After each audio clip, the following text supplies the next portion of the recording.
Hello, everybody. Welcome to episode number 5 of the Bark Report. I'm Mark Baruth, your host here, CEO at Co-opable, and today I'm incredibly excited for this conversation, for you guys to get to know somebody I've known for a long time who is a wonderful leader in the automotive space.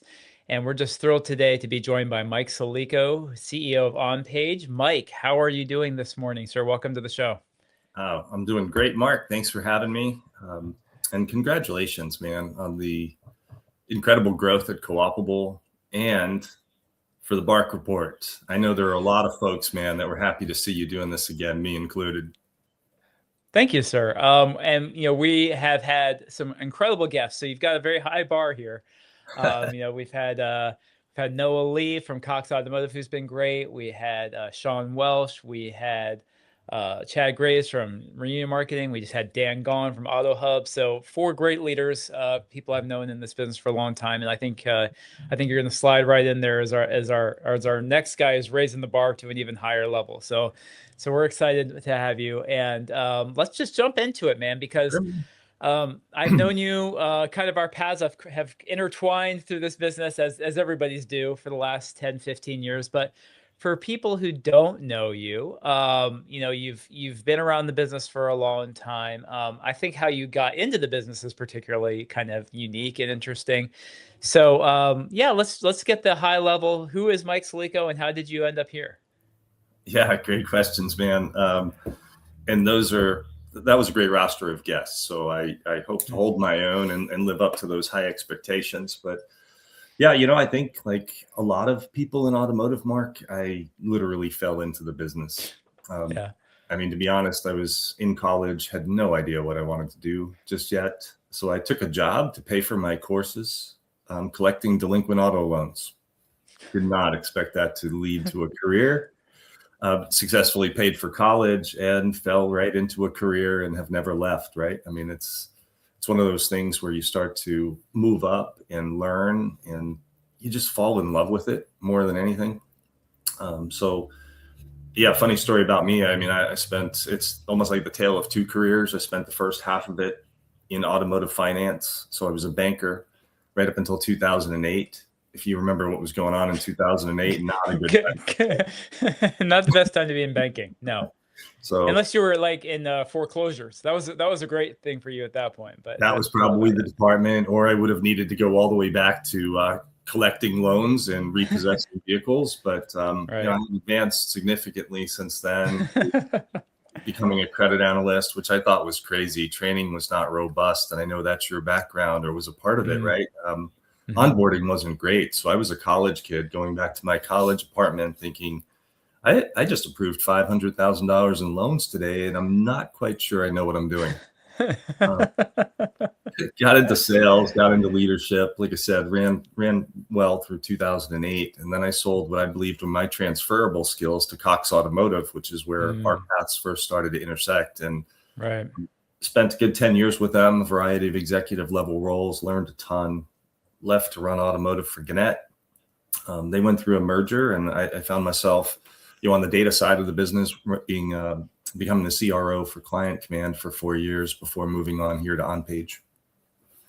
Yeah, it's been really incredible to see how people come into this business and their evolution and where they start versus where they end up. Yeah. A lot of people call Cox the digestive system of automotive, right? Everybody flows through it at some point. When I walk around NADA, as you know, my role at Cox, I was the sales trainer. So I was training, hundreds of sales reps every month, every year. It was getting to 1,000 plus across all the business units. And it's really fun to see all the people at the various companies when you walk around NADA. It's like, oh, I remember you. I remember you. I remember you. Everybody's been around. So I know you're very well known in the space. You have a great reputation as a leader. So why OnPage? Obviously, somebody with your background, you've probably got a lot of options, a lot of opportunities to do interesting things in this business. Why go to a brand new company, a brand new startup? What attracted you to that? Yeah. So, for me, it was, I believe the technology is strong, but the premise of what we do at OnPage aligns so well with something that I've been preaching and have believed for as long as I can remember, Mark, that Dealers don't need more traffic or more leads. They need better conversion of the opportunities they already have. And that's not just on-floor traffic, it's website traffic.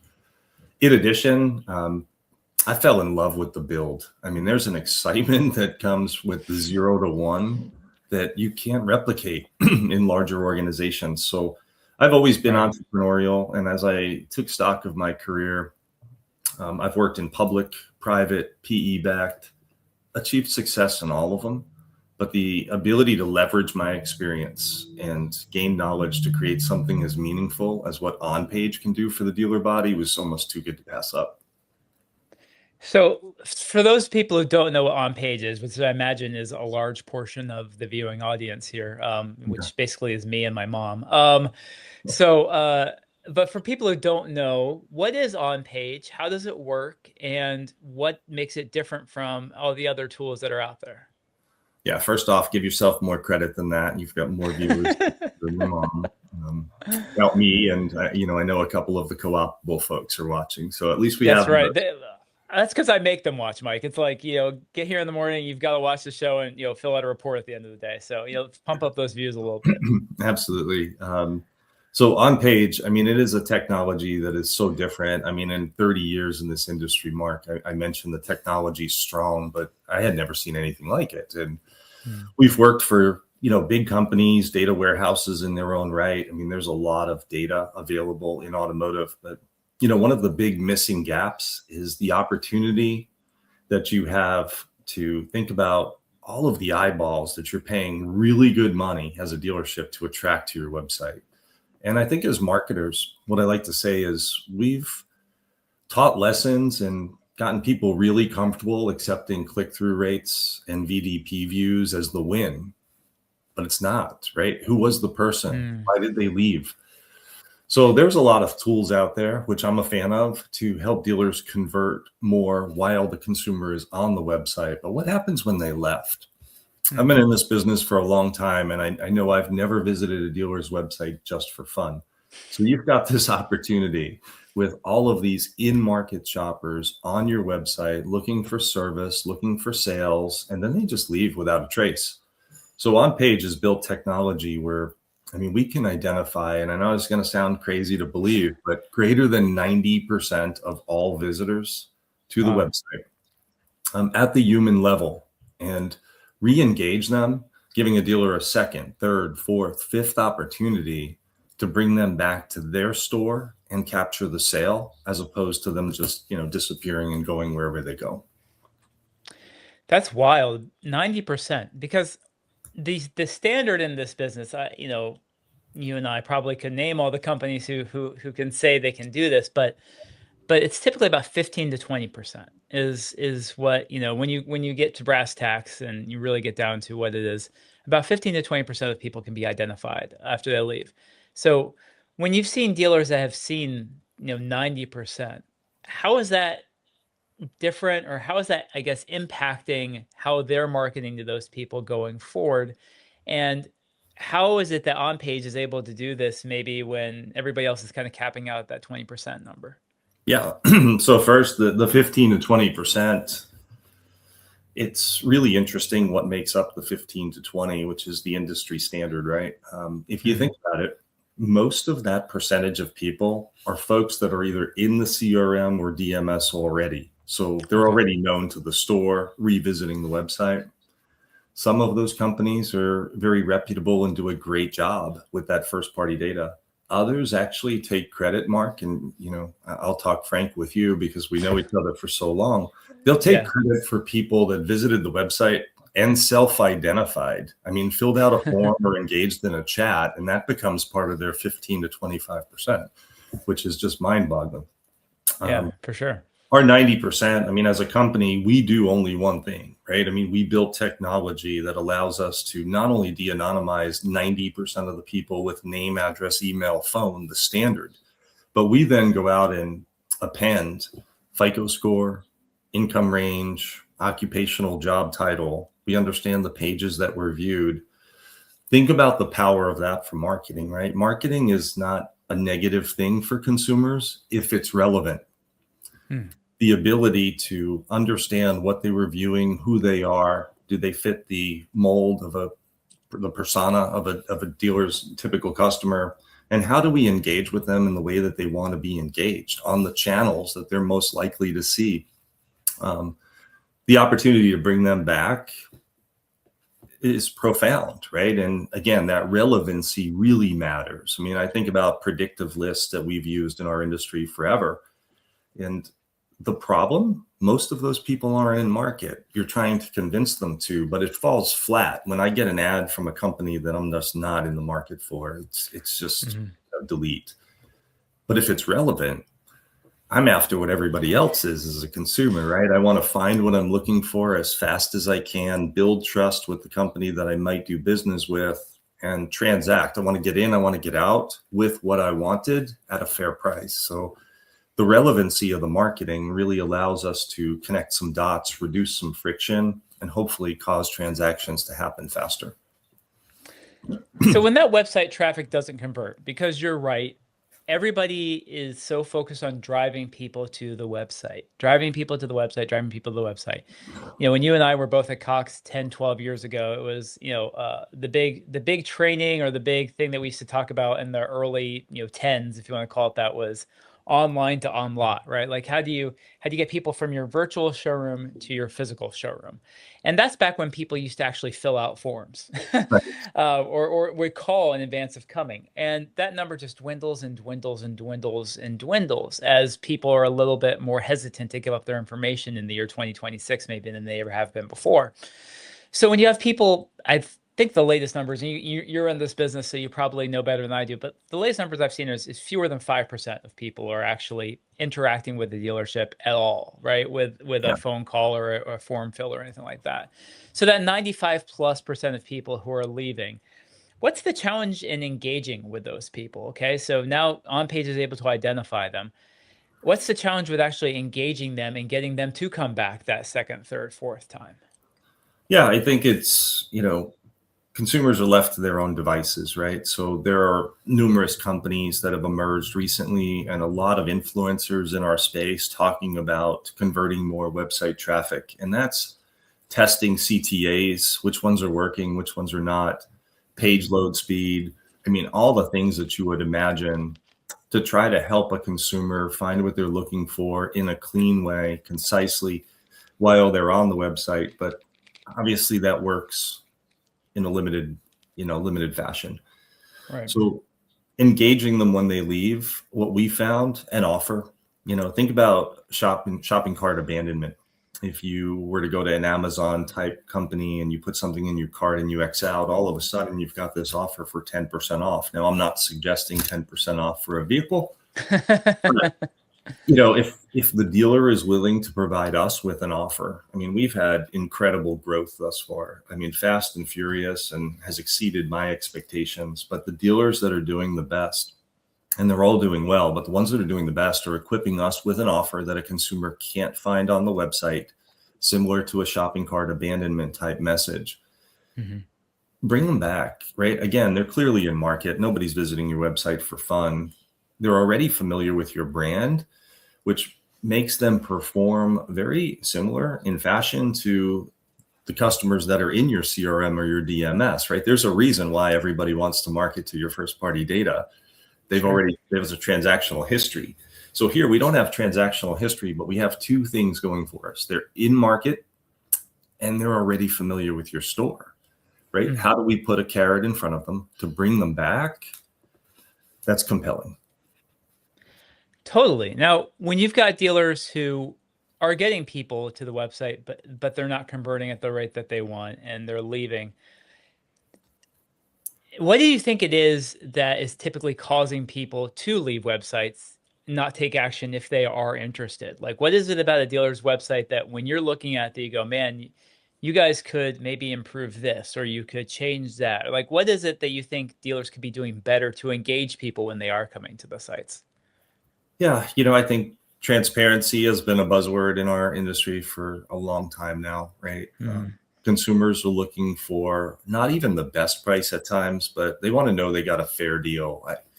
I'm a realist. I love this industry more than I could explain in words, but as a consumer, I think about somebody as close to me as my spouse, right? And if she Mhm. was in market for a car, the last thing she probably wants to do is turn over her information to a dealer.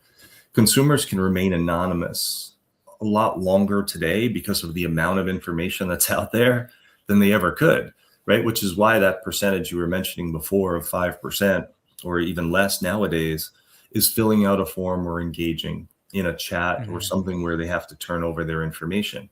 There's a fear, right? So what consumers are after is fair pricing, not the best, but fair, the vehicle that they want, and they want to build trust, right? So Mhm. online, I think the biggest thing dealers could do is build trust with a consumer.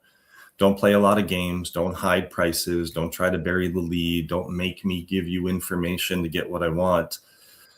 You know, we've got X amount of opportunities per month in the form of consumers visiting our website. The best and fastest way to growth is to convert more of them. So what we think we're doing sometimes by hiding the price or unlock today's best price or best deal is actually driving people away because they've got so many other choices that they'll bounce and go to a competitor, maybe a third-party marketplace site, but they'll actually retreat or back up a few steps in their journey until they feel comfortable becoming um, someone that's ready to start a conversation. Yeah, and I think the dealers who force people into that conversation before they're ready are missing, they're missing the forest for the trees. As a marketer, I've talked to dealerships who got they have the squeeze form, and it kills me. It's like Yeah. you said, unlock this price, put out your name and your phone number before we'll even tell you a price. And those dealers live and die by that. They swear by it. They're like, I get so many more leads, I get so many more contacts because of this. I'm like, okay, cool. So instead of getting 3% of people to fill out a form, now you got 6% of people to fill out a form, but the other 94% are never coming back. Right. How do you communicate that to a dealer who's just like, yeah, but I get more leads this way. I get more leads this way. I get more names, I get more phone numbers. Like it's frustrating for sure, because that they're doing something that is ultimately detrimental to their business, but they can't see it. So when you're having those conversations with dealerships, how would you kind of coach them out of that? Yeah. So you could say with my background, Mark, I am effectively a math and a data geek, right? A banker and a data guy. Yeah. I use data, right? Okay. So what we can see that I think is really eye-opening for our customers is who's visiting the website.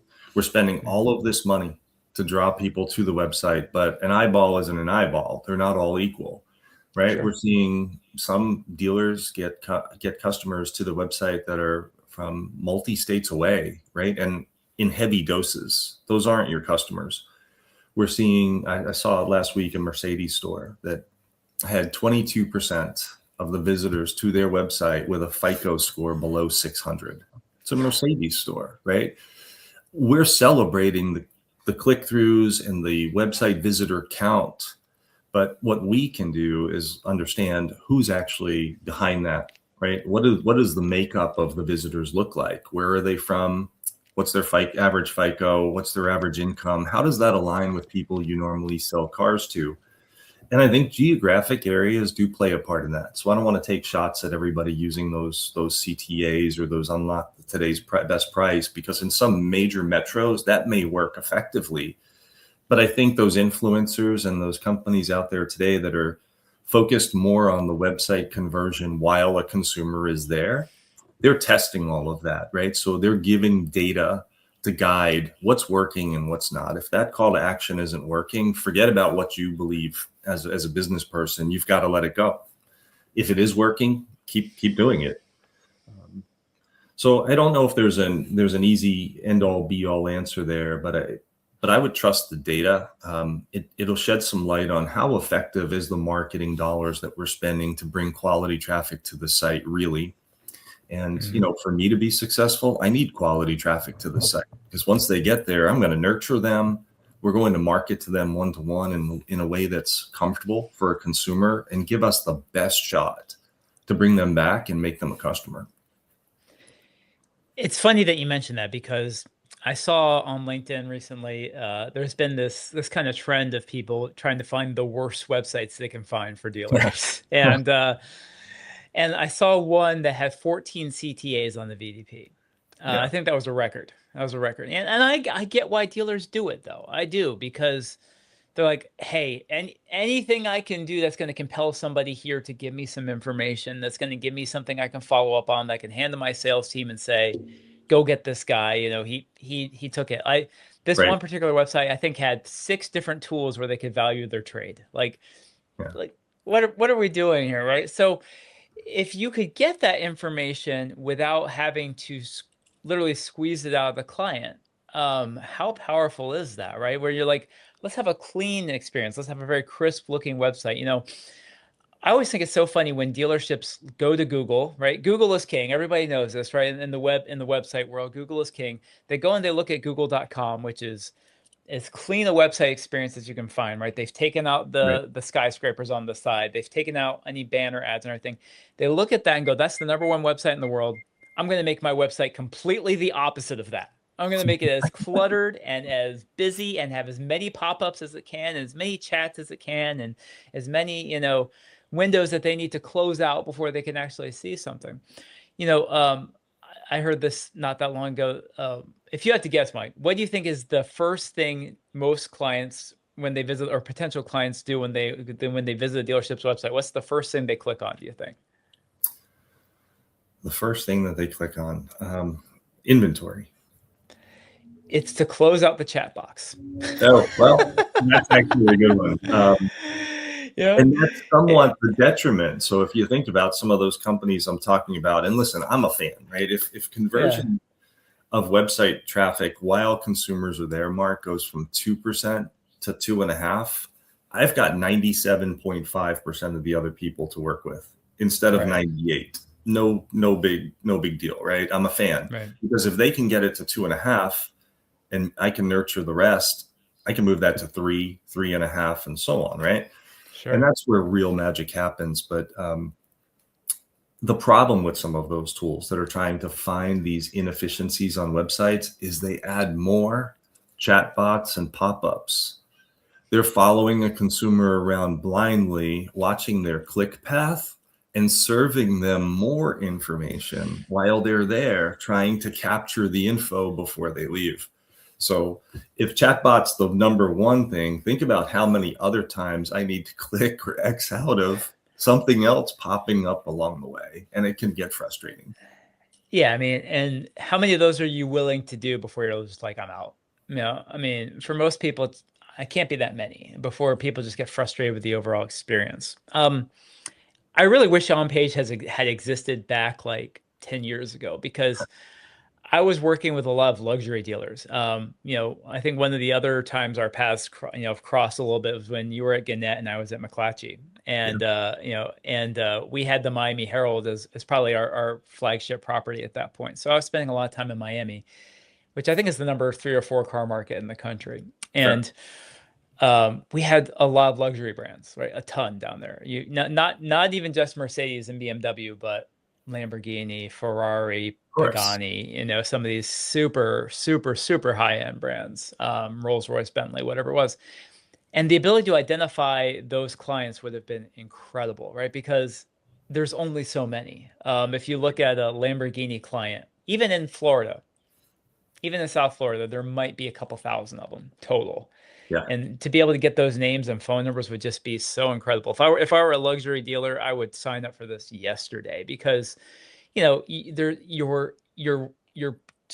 target addressable audience is so much smaller in that sense. So if you're thinking about who's the ideal dealership for On.Page, like, to me, I think it's anybody, right? It's just about any dealership, whether it's Toyota or it's Lamborghini or something in between. But if you're a dealer, if you were talking to a dealership about like, why is On.Page such a good fit for you, Mr. Dealer? What is kind of the first thing you talk about with how On.Page really fits into everything else that they're doing? Yeah. So it complements everything they're doing first and foremost, right? I mean, think about all the efforts from an agency perspective, bringing customers to the website, they want better conversion too. And they're going to take attribution for that. So all of OnPage's efforts to nurture those, market to them again, bring them back to the site, bring them back to the dealership, make them a customer. It's attribution not only for OnPage, but certainly for the agency or for the originating, ad campaign. But I think about this, right? I think about it as a second funnel. For years, we have been pouring more money into the top of the funnel in a dealership's marketing budget, hoping to get more leads and sales out the bottom. You could throw a lot of money at it, Mark, and you're going to get a negligible result out the bottom, plus or minus, net X amount new sales or new leads.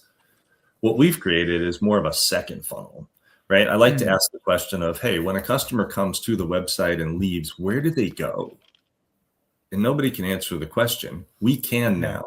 We put them into a second funnel and we nurture them, right? Religiously.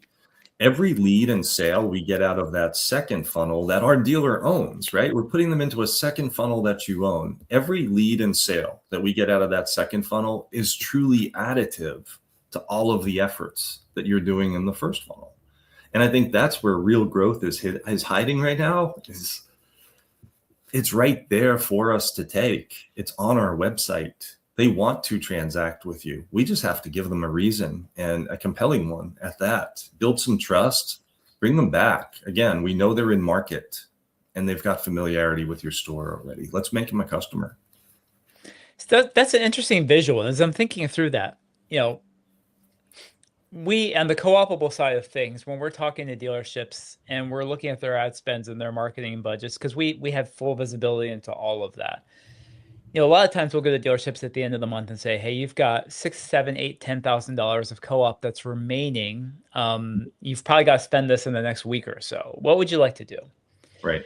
A lot of them are interested in exploring new avenues and new opportunities. But sometimes it's like, I'm gonna call my agency and I'm gonna turn up my SEM, by $10,000 for the last week of the month. The diminishing returns on that are incredible. You can't, so if you think about that funnel, the funnel at the end of it has this, very narrow pass through, and that's the 3 to 5% or whatever of people who are submitting leads. And you can't force any more into it, right? I think if you keep throwing more and more and more into it, well, it doesn't make the bottom of the funnel any bigger. But I think if you had that, like, okay, so everybody hops out of the funnel, but they go into another funnel. That's a neat visual. I like the thought of that, because it's like, okay, now that second funnel is driving people back in the same way, but it's a broader opening, right? It's a little bit of an easier flow through there. So you're not just trying to shove more traffic through that. Like, you see what happens in any sort of situation when you're trying to put more data in through a narrow pipeline. It just doesn't fit anymore, right? So just increasing the amount of things in the top of the funnel doesn't necessarily correspond or correlate to a better result at the bottom of the funnel. And as marketers, I've been trying to tell dealers that forever. I'm like, you can only spend so much money on search. You can only spend so much money on OTT. You can only spend so much money on social, because your target addressable audience inside of your geography is only so big. But if you could get those same people back in the funnel again, or into a secondary funnel, how much better would that be rather than trying to go out? Because what I see happening, maybe, you can speak to this a little bit, dealers getting desperate for audience and going outside their PMA, or going, like you mentioned, people grabbing traffic from states and states and states away. If you're a Lamborghini dealer, maybe that makes sense, but if you're a Toyota dealership, probably not. Like, there's probably enough Toyota customers around you that you don't really need anymore. You just need to engage with them more. So it kind of goes back to your original point where we kicked off this conversation, is you don't need more traffic, you need better converting traffic. Correct. So when you're thinking about that, give me some real world examples. I'd love to hear about some people who have tried this out and what they've seen as far as improving their results or their conversions.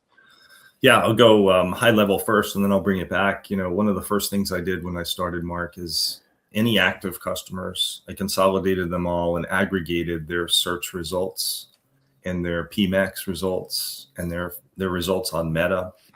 And I wanted to see what the aggregate was. So I'll focus on PMAX just because it's top of mind.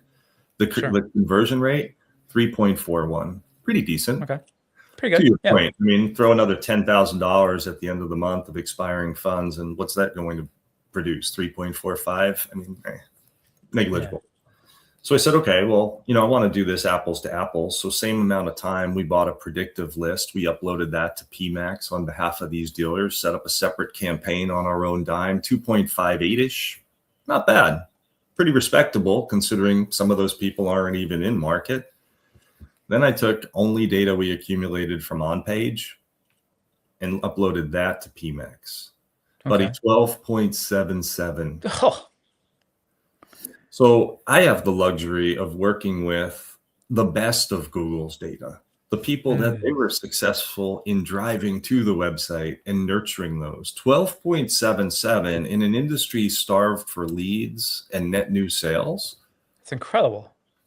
So what we see now happen a lot of times is they'll actually go with the reverse of what you were saying and shave some of that budget. If I'm spending 20, I might cut that to 18. I'll get a negligible decline, but minimal in traffic to my website. But I'll reinvest that to nurture the people that were on my website, and it's performing 4 times better. That's wild. So when On.Page identifies these people, what channels are you using to bring those people back? Yeah, great question there too. So, in a world of compliance, a website visitor is first party data. So the easy channels or the most universal channels, email and direct mail, a little bit more traditional, but everybody opens email. So, email's included in our core package. We're going to de-anonymize them all. We're going to put you in front of them via email, unless they've previously opted out of email marketing from your store. After that, privacy rules come into play, especially if you think California, the reject all, accept only necessary. That limits what we can do digitally. If somebody opts out and rejects, you've got to be careful there. But not to get into a compliance conversation, we use things that are going to make sense for the user. I like to say my 25-year-old son, send him a direct mail piece. He'll see it precisely a year from now. Mailbox because it's overflowing. I'm a little bit older guy. If I'm home, I'm checking my mailbox. Sure, me too. But you're probably not going to find me on TikTok. It's just not my space, right? I don't have an account, don't have a desire to. But my son lives on CTV and TikTok, right? So just in that case, just simple demographics, right? How do you want to reach them? For him, CTV, TikTok, Google, Facebook, email, print. There's so many options to engage with these consumers, but I think it really is important to engage with them intelligently on the channel that they're most likely to see your ad. Otherwise, it's just wasted ad spend like everything else. That makes a lot of sense. And I would imagine that with the data that you have, you can probably create some customer profiles that allow you to kind of target people with this age range, this credit score, this income, they're more likely to engage in direct mail, or these people are more likely to engage in OTT or CTV. So that's really compelling. I think omni-channel became such a buzzword in this business a few years ago that I think it kind of lost some power for people when they're like, oh, we do things in an omni-channel fashion. Like, okay, well, I know what that means. That means social media because that's the cheapest click, right? So all the omni-channel people out there are like, oh, we can do this at 70 cents a click. I'm like, yeah, that's because it's 99% social media. Yeah. So it's really cool because when you talk about direct mail, I'm a huge fan. I'm a huge fan of direct mail. And the reason being is it works and it's tangible. And, in this world of last click attribution and all these other things, people always really want to be like, what's my conversion rate for this tactic or this tactic or this tactic? And I think, unless you're Steve White over at Clairvoy, maybe that's tough to know. Right. And Steve's not telling anybody, unless you're signing up. More power to him. But the direct mail piece, when somebody walks into your dealership and says, hey, I got this in my mailbox. Can you do this deal? Do you know that's a sale? That's a sale, right? Yeah. It brings us all the way back to like the coupon days, if you think about it, because if they were to provide me with an offer you can't find on the website, you almost have to bring it in if you physically have a postcard. But the timeliness, right? I am with you, Mark. 5 maybe 10 years ago, I probably would not have said direct mail as a tactic of choice, but it's made a comeback. The thing with it, it's got to be timely. Yeah. So, the way we do direct mail is you can build strategy, like real strategy. It's expensive, so you don't want to mail everybody that's visited your website. Mark, you've got 10,000 people on your site this month, or 15,000 people. You don't want to mail everybody. But what we can do, if you're a Chevy store and you want to move Silverados, is we can target people that are viewing Silverados on your website with a FICO above 650, an income range above 85, right, with a direct mail piece or a premium piece.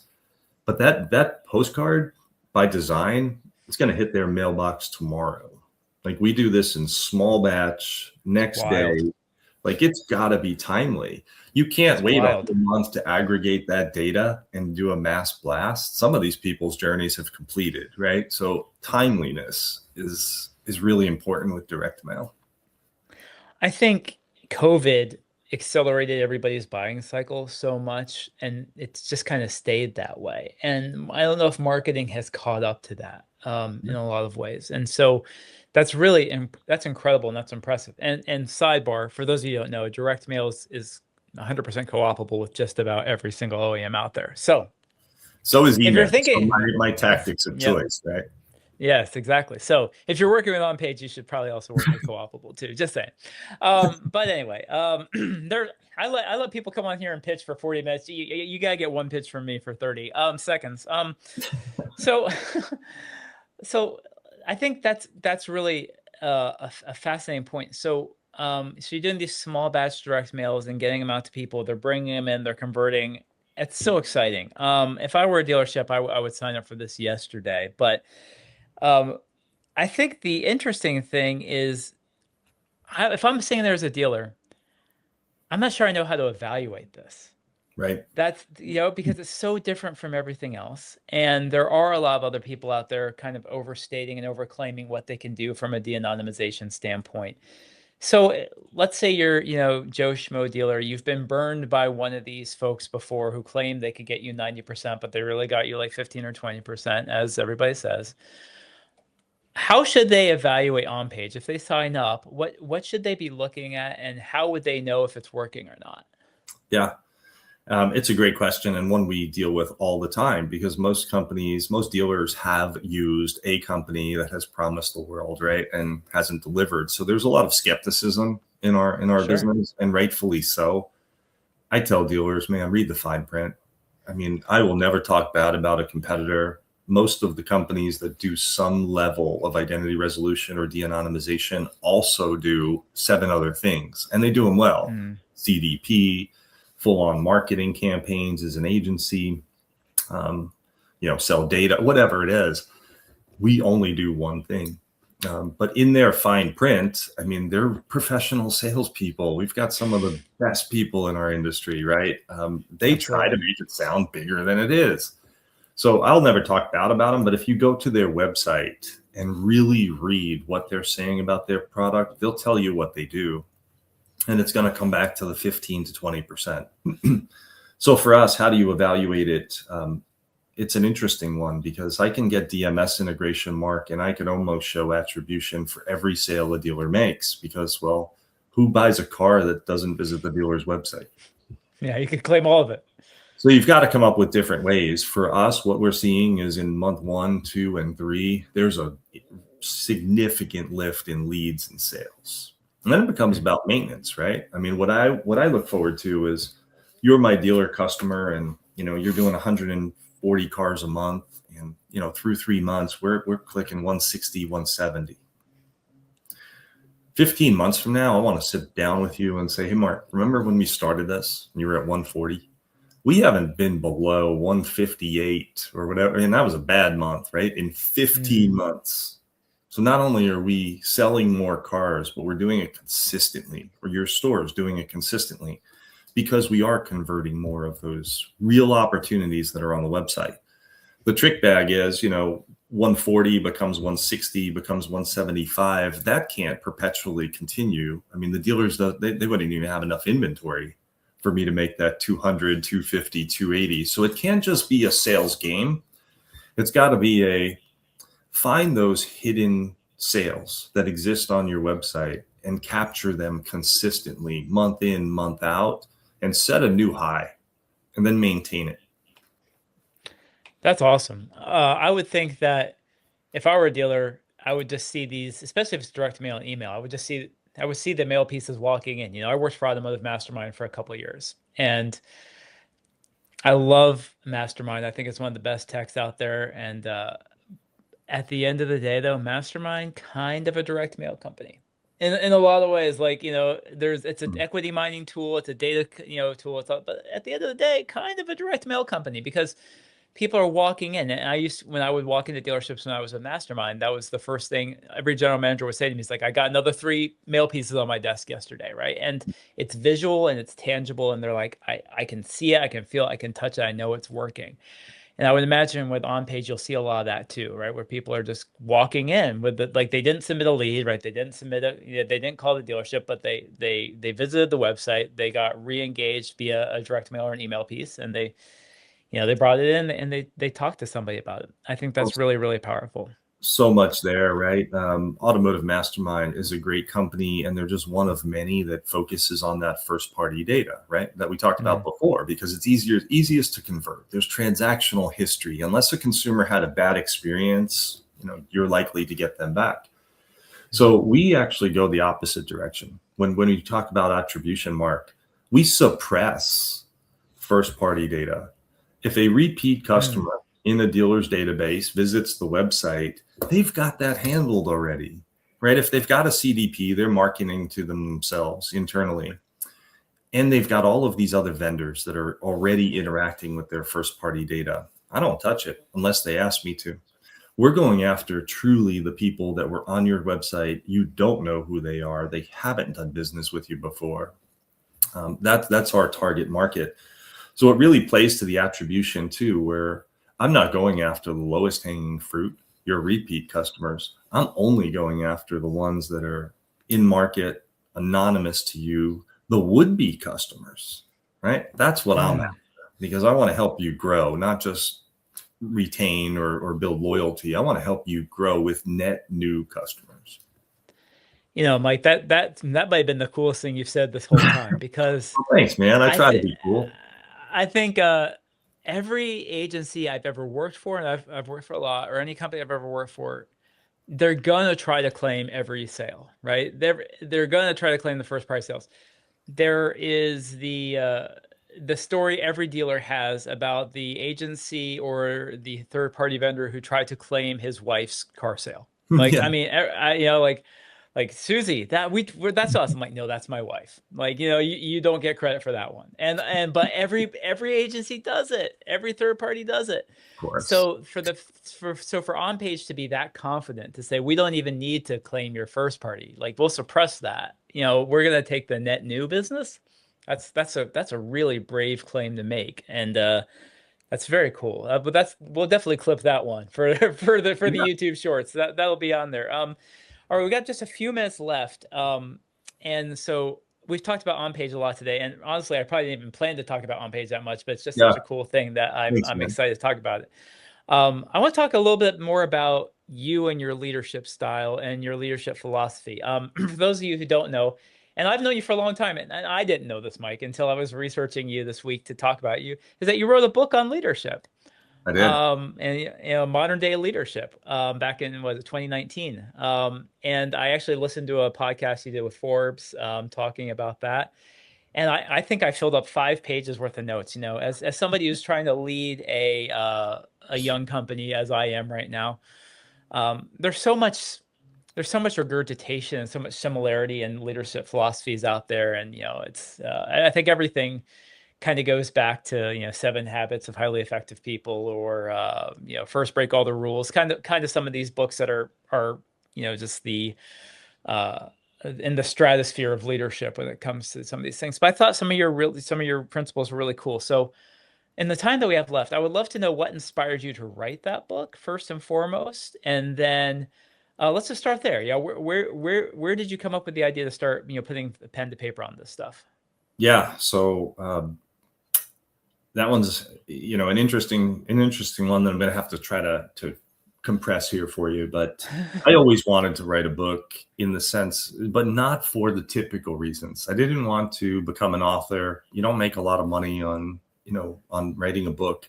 What drove me to do it was, man, I've been fortunate, but I've worked hard for it too. So I try to not use the fortunate word all that much, but with humility, I've been fortunate to be at the right spot at the right time, work for some really great companies, but then I worked my tail off and I've had a lot of success, but I also failed plenty. Now, never colossal failures, but because I'm a planner and I'm quick to adjust, but I failed plenty. So the motivation for the book was simply to give back, knowing that if a young leader could read this book and replicate a success or avoid a failure, Mark, that was a win for me. What drove me to do it at the time, a little bit more complex. I mean, I was running auto for Gannett. I think I had traveled 160 flights in a year, and it was November. Flew out to Vegas to meet a customer. Everything is in the casino. Checked in real quick. Went to the dinner. They wanted to go gamble. Not my thing. I paid the bill, and I figured I'd go back up to the room and work. Man, I passed out on the way to the elevator. So I had this little medical scare, wore a heart monitor for a month. I mean, went through batteries of tests, etc. I wish I could say I was partying in Vegas and just drank. That wasn't it, right? That's my story. We'll tell that one later. But go on. So that's what sparked me to just sit down in front of the computer and say, you know what? I mean, time is an infinite, and if you want to do this, do it. And I wrote that book probably in 3 months, found a publisher that was willing to publish it. We edited it for 9, and then we produced it in 2019. And I've gotten a lot of compliments where people have been able to take little snippets from it to either replicate a success, avoid a failure, take a little lesson and incorporate it into their daily lives. And for me, it was always about impacting people's lives, not just their career. We're people forever. As long as we're on this earth, we're coworkers, employers, employees for a short amount of time. So for me, success was 75 years old. I want somebody sitting on my rocking chair thinking about something I did or said that had a positive impact on their life. That's the win for me. So, man, leadership, I'm so passionate about it, but it goes all the way back to, Mark, when I was a young guy trying to climb the ladder. It was all about me. I was thinking about, hey, taking that next step is going to do this for my life, this for my career. It wasn't until I had a boss, and this has stuck with me forever, that told me, Mike, you'll never be the leader you want to be until you realize it's not about you. That's so true. It reminds me of the, one of the grandfathers or godfathers of the leadership business or the motivational business, Zig Ziglar, right?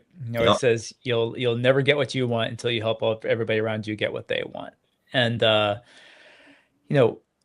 think leadership is something that can apply whether you are leading a company as you are or as I am, or you're just leading your family, or you're just leading your church group, or you're leading the youth soccer team you're coaching on the weekends, things like that. Like these principles. That's why I liked, when I was reading through, I downloaded the PDF. I read through it. I have lots of questions. We'll catch up later on some of the stuff. But talking about leadership, not just in the business world, but at the kitchen table too. And I know you've got a large family. You've got five strapping young men in as your progeny there. What do you think has made you a better parent and a better father as a result of the leadership skills that you've acquired over the years? Application. So embarrassing story. I mean, my youngest are twins. So 5 boys. Last attempt at a girl was twin boys. That was very funny. God's got a sense of humor. Yes. So one day, Mark, I think the twins were 8, and one of them came home with this certificate that he was student of the month or student of the week, whatever it was. And he was so happy. And he came into my office and he's telling me about it. Honestly, I was looking at him, and in my mind, I know I was thinking, like, buddy, I am super busy. Just spit it out. Like, I don't have the time. I went from not having the time to spending the next hour literally loathing myself. and said, Yeah. I've got to fix this, because I'd get compliments at work from employees that in a one-on-one, you feel like you're the only employee Mike has. And I'm like, I can't do that for my own kid. So there was a realization and an inflection point where I knew that if I didn't make some intentional changes at the kitchen table, that I wouldn't have the relationship I want to have with my wife or my kids, when they get older. And, when my wife, when it's just her and I, and the kids, when they become, full grown men, I had to invest in that, as hard and as much as I would, my professional leadership ability. So it was really that transference and that intentionality. I wake up, man, and this job has allowed me to do that again professionally, which I missed. I wake up excited for every single day. Monday through Friday, it's all about work. Early on, it's been Saturday and Sunday too, sneaking in some work. But typically on Saturday and Sunday, I'm waking up just as excited for whatever's on my personal calendar and that time with my family and my friends. So life is too short to waste, especially professionally, right? I picked on the song Everybody's Working for the Weekend in my book. How could you be miserable 5 out of every 7 days? Like, that is no way to live, man. You've got to find a passion, go to work every day, and just be all in. Yeah. Well, first of all, everybody should pick on Loverboy. That was the 80s, there was some music there that was great, but there was also Loverboy, and we can just leave it at that. But but that is a what I would call a, gosh, this is a harsh word, but I'm gonna say it. It's a loser's mindset. To be like, I'm working Monday through Friday so I can get drunk Friday night, Right. It's sad. It's sad, and you see it, you see it in people that you're like, what is the purpose that you have? It can't be just, pounding 6 beers on a Friday night and passing out. Like, there's got to be something that's purpose driven about your life, and that's, the whole Rick Warren thing, right? Living the purpose driven life. Yeah. But it's funny. I was speaking to a young group of people at the Oxmoor Auto Group recently. They have a summer internship program, and it's great. They bring in people from colleges all around Kentucky, and they teach them about the car business for 10 weeks, and they actually pay them really well. I think the top kid last year made like 40 grand in 10 weeks. That's great. Yeah, right. Sign my tried to kids share. up. They're in college, Yeah. man. Sign them up. Sign them up. I'll put you in touch with them, man, because I tried to get my kid into it this summer, and he's like, no, I gotta get ready for college soccer, Dad. I don't want to work. And then of course he sleeps till 1 o'clock every day. I'm like, yeah, you could have been out there making money, bro. But one of the things they said is like, what's the worst advice you think anybody's ever given you? And I said, it was to follow my passion. I said, and I'll tell you why, because following your passion leads to some terrible life choices in a lot of ways. Like a lot of people know this about me. My major in college was jazz saxophone performance. And I got to tour the world, and I got to do a lot of cool things. But if I were still doing that today, I would not have been one of the top 50 saxophonists in the world or whatever. I would be sleeping on a cardboard mattress, in a 1-bedroom apartment by myself. Eventually at some point, it's like athletics. It's like anything else. Like, there's a pyramid, right? And you're going to fall off of that pyramid at some point with your quote unquote passion. And I said, here's what you need to do. You need to find what you're really good at and make that your passion, and become passionate about something, and become intentionally passionate, and become an intentional expert about something. Yeah. And, I think the car business has done that for a lot of people. It's so funny. We had Dan Gahn on last week, and I know Dan, I've known him for a long time, and he hates cars. Absolutely hates cars. He's worked for Toyota. He's worked for dealerships. He's worked for Mastermind and AutoHub and LotLinks and stuff. And that guy's like, I don't even care about cars at all. Like, at all. It's like, he's like, I buy whatever's the cheapest thing on the lot, and I drive it around, and I buy another one. And I think it's like, people are like, well, how could you be in the car business if you're not passionate about cars? It's like, it's not the appliance that you're passionate about, right? It's the people, it's the leadership, it's the driving results, it's making somebody, the car business, I think, is probably the business has lifted the most people out of poverty into wealth that I can think of in America. Absolutely. And he's positive. Right? I mean, he's passionate about the business, the automotive business, not the actual machine, right? Which makes sense. Yeah, I mean, a lot of people are like, oh, that's so lucky. You know, you get to walk into car dealerships all the time. I'm like, you know, I am a car guy at heart, for sure. Yeah. But I don't like walk into dealerships and go, you know, I can't wait to see the latest Camry XLE. Like, who cares, right? But it's more about like how do you lift that person up? Like the guy who started in a car dealership, you know, the day he graduated high school, and now he's a general manager 25 years later. Um, I think that that has been my passion in this business is lifting people up, elevating people, the vendor side of the business, the dealer side of the business. You've seen a lot of people be able to do great things for their families by working in this business. And I left cars, you know, I left the car business for a year or so, and I couldn't wait to get back to it. I was like, this is where I need to be, you know, too. So, A lot of um, people share that sentiment, man. I mean, if you talk to anybody that's left for a minute, while you're talking to them because they're back. yeah, yeah, There's something yeah. special about automotive. So the last question I have for you, and thank you so much for your time. I know we've taken a lot of your time today, and I Now, really this has appreciate been you great being to here. catch up, man. Um, um, what is the, if you could say, what's the number one thing you've learned from a good leader you've worked with, and then what's the number one thing you've learned from a bad leader you've worked with? Man, that's a tough one because I think you learn from every leader and every instance, right? I did something a long time ago that was pretty profound, man. I did a review of my resume and I tried to pinpoint what I learned or where change happened in who I was as a person at each role. So what did I take away from each role? And so Mm-hmm. much of that is tied to the leader that you work Of with, course. right? So the profound, on the good side, it was that leader that cared enough to talk to me honestly and tell me things like, you will never be the leader you want to be until you realize it's not about you. And that changed who I was as a human and how I wanted to invest in people. And sometimes I believed in them more than they believed in themselves. And watching them attain goals that weren't even on their radar mark, there's nothing like it when you can help people unlock and unleash potential they didn't even know they had. And then the bad leaders, I mean, understanding what not to do is just as important to understanding what to do. And For I've seen sure. a lot of them, right? The yellers, the screamers. I mean, a quick story there is my very first job started to tell me who I was as a person. I was a 20-year-old kid collecting auto loans, surrounded by people that have been working for years, yelling, screaming, and cursing on people's answering machines. Now, simple thought in my head as a 20-year-old at the time was, I wouldn't call him back. So I was just me. Hey, Mark, it's Mike from the bank. Listen, man, at some point they're going to come looking for your car.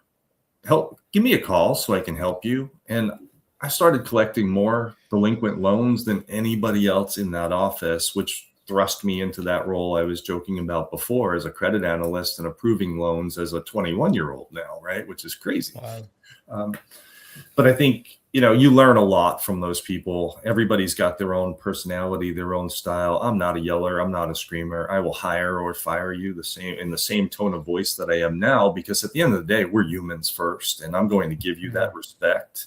Even if you deserve it, I'm going to feel really bad that I had to make that decision, because there's a family Yeah. that relies on that income, et cetera. So I think there's just a human element that's really, really important to have as a leader. But the biggest ones that I to sum that up, right, the failures that I've seen with leaders are leaders that are promoted because they were really good salespeople. Oh They were gosh, really good yes. at a different Yes. role. They're not Yeah. leaders at all, man. And quite honestly, they don't have a passion for it and they don't want to be. So you put that person in a leadership role and you're setting them up to fail. I mean, it's the old Peter principle, right? Like you've got somebody promoted one level above their competency, and it's a killer. And it's you take you see this happen over and over again. It's such a cautionary tale, but it's like you took your best salesperson and made them your worst manager. And there's And no so undoing that. There's no going back. no, and They like committed career suicide for that employee. 100%, right? Like actually, I saw this at Cox a couple of times. Not to name names, but it was like, you had a great advertising consultant who then just became a really bad district sales manager or something, or a really good DSM who became a really bad RSD, whatever it was. And it's like, Yeah. man, like, you know, I think it's really important, I think, as you're setting up an organization. I'm totally okay with a salesperson making more money than I do. In fact, I hope that happens. I For really sure. do, because like they should be, if they're going to be the very best as a salesperson, they shouldn't have to go into management or go into leadership to make more money. They should be able to be, making 6+ figures easily, being a great salesperson. They should be able to provide for their family with that skill. That skill is so valuable. And it boggles my mind when people like they hold the leadership out there as a carrot, or because they think being a manager is somehow easier than being a salesperson. Like, hey, it's not. You know, if it's there's a certain person who is way more comfortable with carrying their own number than with carrying the numbers of 5 people or carrying the numbers Right. of 10 people, right? And then you just get what I used to call the super AC, or the super salesperson, as your manager. Like, I'm gonna be on every sales call, I'm gonna be on every closing call, I'm gonna be there, I'm gonna sell it for you. It's like that, and that burns people out. You can't do that with any level of competency for too long. So that's a great point, Mike. Well, I want to thank you so much for coming on. I think we just ticked past the hour mark. Nice. So I know you got other things to do. So can't tell you how much we appreciate having you on, guys. And Mike Salicco, CEO of OnPage, here on the 5th episode of the Bark Report. If you've liked anything Mike had to say, please go find him on LinkedIn, follow him. He's got some great things going on. If you like this episode, please don't be hesitant and shy about sharing it with your friends, liking it, hitting subscribe. It's been such a treat to have these conversations over the last several weeks, and Mike, this one has been at the top of the list. So thank you so much for Oh, your time. We thanks, really buddy. appreciate you being here. Appreciate you having me, Mark. Great to see you, pal, as always. All right, man. Talk soon. Everybody, have a great day. This has been the Bark Report. I'm Mark Baruth. We'll see you next time. Take care.